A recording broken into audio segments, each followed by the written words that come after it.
Wide and blue, with that unmistakable cataract gleam, his eyes stare clean through me. It's no surprise when there turns out to be no electrical activity in his heart. Despite this flatline, I carry on for Pat's benefit. I want her to know that we've done everything we can. She wavers in the living room doorway, with one liver-spotted hand cupped over her mouth. My colleague, Trevor, makes gentle but fruitless attempts to coax her onto the sofa, in case her legs give out. When life becomes extinct, there's always shock.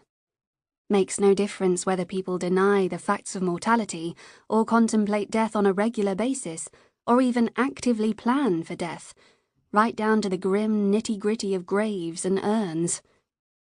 None of this makes any difference at all, because in the end, they never truly believe this day would come. Hey, here's an idea. What if Scott's every bit as dead as Roy? I pound on Roy some more. The grating of the ribs I've broken feels horrible, as it always does. But even worse, his face has become Scott's face, because I'm a massive weirdo whose imagination is liable to run away with itself. Scott goggles blindly up at me, his eyes two blown bulbs. A thick, purple tongue lolls in his open mouth. Pat finally plonks herself on the sofa. "He can't do this, can he?" she says. "November's our 50th. The pub's booked. We paid the deposit in August." August. It's been a little over 4 weeks since Scott asked me to move in. I told my landlord straight away, handed in my work notice and secured the transfer to Brighton. I've disposed of so many possessions that Marie Kondo herself would consider me hardcore. Scott can't be dead, can he? He's only 37. People die unexpectedly all the time, regardless of their age.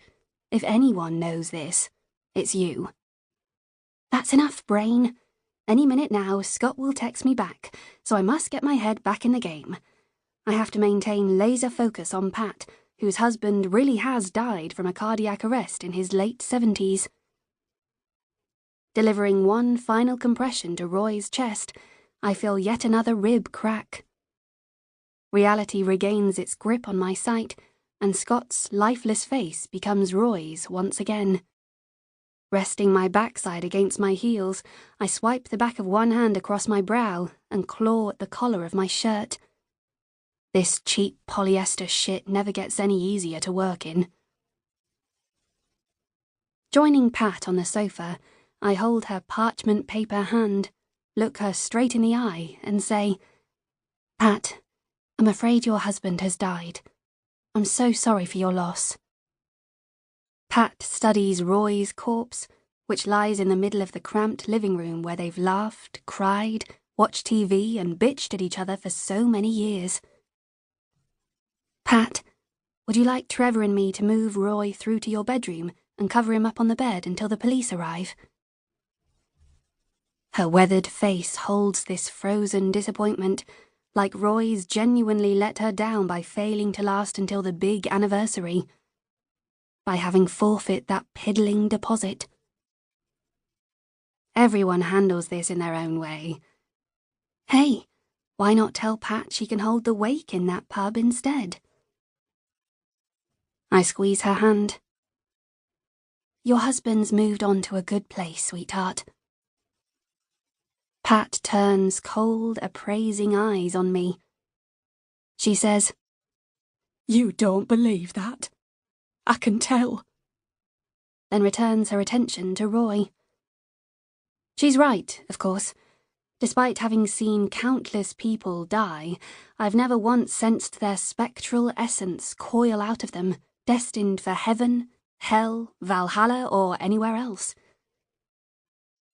The sorry truth is, dead people resemble complex biological systems that have ground to a random and sometimes ugly halt.